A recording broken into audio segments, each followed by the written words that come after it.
Улуттук банк 2025-жылдын 4-кварталына карата акча кредит саясаты боюнча отчетун жарыялады.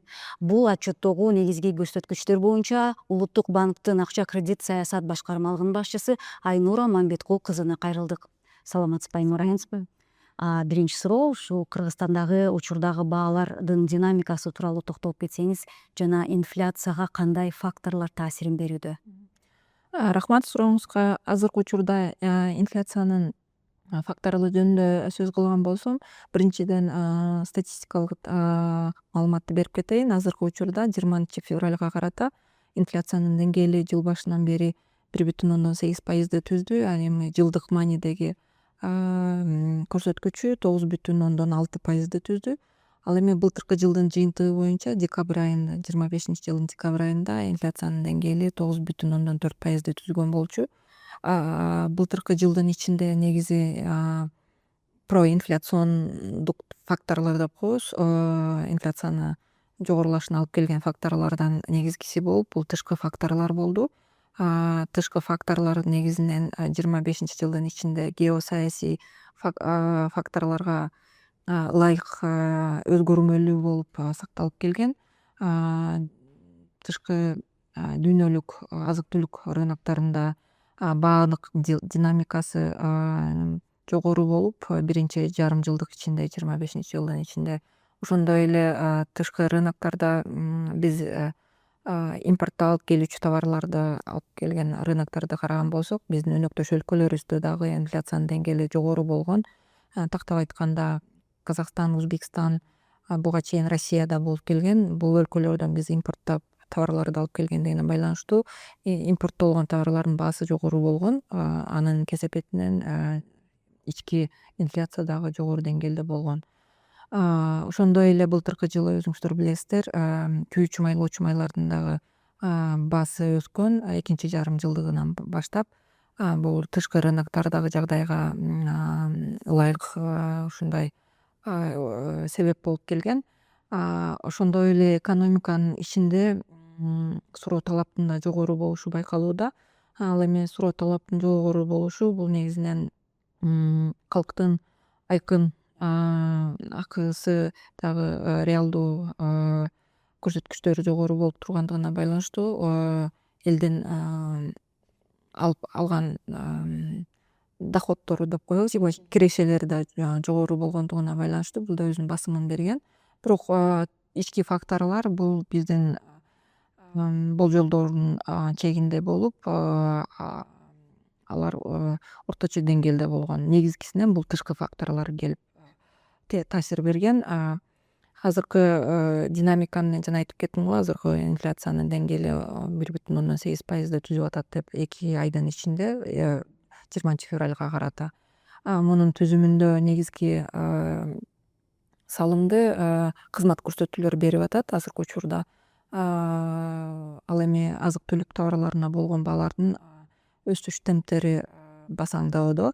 Анын негизги ага түрткү берүүчү факторлор болуп, бул Улуттук банктын кабинет министрлери менен тыгыздыктап байланыш болуп, кошо алып барган ишинин жыйынтыгы болуп, азыркы учурда бул товарлардын баалары өсүш темптери өзүнүн басаңдашуун көрсөтүүдө азыркы учурда. Өзүнүн акыркы жыйынында Улуттук банктын башкармасы эсептик ченди эмне себептен жогорулатты жана бул чечим жалпы экономикага кандай таасирин берет? Мен жогоруда айтып кеттим, негизги инфляциялык факторлор жогору болгондугуна байланыштуу. Тышкы факторлор, ички факторлор дагы орун алгандыгына байланыштуу Улуттук банктын башкармасы 23-февралда ушул жылдын жылы эсептик ченди 11%дан 12%га чейин жогорулатуу чечимин кабыл алды. Бул чечимдин негизгиси болуп, биз жүргүзгөн анализдин негизинде, мониторингдин негизинде, бул мониторинг Кыргыз Республикасынын экономикасы гана эмес, тышкы экономиканы дагы карайбыз. Азыркы учурда биз көрүп турабыз, инфляциялык процесстер жогору болгондугуна байланыштуу булардын тышкы факторлордун экономикага болгон таасирин басаңдатуу үчүн жана кыйла инфляциянын өсүп кетпешине жол бербөө үчүн бул чечим кабыл алынган. Ошондой эле бул чечим мен айтып кетишим керек, улуттук банктын саясаты орто мөөнөткө келечекке багытталгандыгына байланыштуу биз өзүбүздүн көрсөткүчүбүз бар, максаттуу көрсөткүч 5-7% инфляцияны кармап туруу деген максатка жетиш үчүн ушундай чечим азыркы учурда кабыл алынган. Ошондой эле бул чечимдин экономикага болгон таасири кандай болот деген сурооңузга мен айтып кетет элем. Бул негизинен оң таасирди берүүсүн күтүүдөбүз. Анткени инфляциянын факторлорун минимизацияланып, анан кийин аларды туруктуу кармап турууга биз багытталган бул чечим. Ошону менен бирге бул чечим экономиканын өсүшүнө оң таасирин берет деп күтүүдөбүз. Мына жакында эле Улуттук банктын 2025-жылдын 4-кварталына карата акча кредит саясаты боюнча отчету жарыяланды жана ошого байланыштуу Улуттук банк инфляция боюнча божомолдоорун кандай божомолдоолорун берүүдө? Ушул жумада биз 2025-жылдын 4-кварталына каралган акча кредит саясат боюнча отчетту биз жарыяладык, биздин веб-сайтыбызга чыкты. Бул отчет негизинен комплекстүү анализди камтыйт. Мен жана айтып кеткендей, жөн эле экономиканын ичиндеги жагдайды гана эмес, тышкы жагдайды, анын ичине дүйнөлүк рыноктордогу жагдайды, тышкы биздин өнөктөш өлкөлөрдөгү экономикасынын жагдайын камтыган, алардын болжомолдоолорун эске алуу менен бул отчет түзүлгөн. Бул отчетто ошондой эле Улуттук банктын чечимдери дагы камтылган. Акча кредит саясаты жагындагы жана инфляциялык тенденциялар боюнча маалымат берилген. Бул маалымат негизинен комплекстүү болгондугуна байланыштуу биздин бул жүргүзүп жаткан акча кредит саясатыбыздын коммуникациялык элементи да болуп эсептелинет. Бул отчетту жарыялоодон биз дагы элге так маалыматты берүү, ошону менен эл калктын инфляциялык күтүүлөрүн дагы рационалдуу деңгээлде кармап калуу болгондуктан бул отчет жарыяланган. Ал эми бул отчетто берилген жаңыланган божомолдор жөнүндө сөз кылган болсом, бул отчетто биз келерки мезгилге болжолдорду бердик. Ал экономиканын өсүшү боюнча да болжолдор берилген.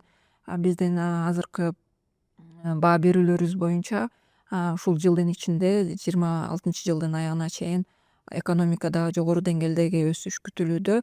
Биздин божомолдор боюнча 10% тегерегинде болот деп күтүүдөбүз. Бул кыйла чоң өсүш болуп эсептелинет. Баягыдай эле буга чейин өсүп келген курулуш сектору жана кызмат көрсөтүү сектору оң динамикасын көрсөтөт деп күтүүдөбүз, жана көбүн эсе салымды ушул секторлор кошот деп болжолдоп жатабыз. Ал эми инфляциялык тенденциялар жөнүндө сөз кылган болсок, биз орто мөөнөт мезгил ичинде 5-7% деңгээлиндеги инфляциянын тегерегинде баанын туруктуулугун кармап турууга багытталган саясатты алып баргандыгына байланыштуу орто мөөнөт мезгилде ушул деңгээлдин чегинде калыптанат инфляциянын деңгээли. Ал эми бул жылдын ичинде болсо инфляциянын деңгээли бир сандык көрсөткүчтүн тегерегинде кармап туруу болжолдоо берилген. Ошондой эле жана айтып кеткендей, биз чечимдерди кабыл алууда, мен кайталанып кетейин, биз 23-февралда акыркы чечимди кабыл алдык, 12%га чейин жогорулатып, бирок буга чейин 3 жолу дагы жогорулатканбыз 25-жылдын ичинде. Буга чейин 25-жылдын башында 9%дан болсо эсептик ченнин деңгээли, ал эми экинчи жарым жылдыктан баштап 3 жолу көтөрүп, азыркы учурда 12%га чейин жогорулаткан.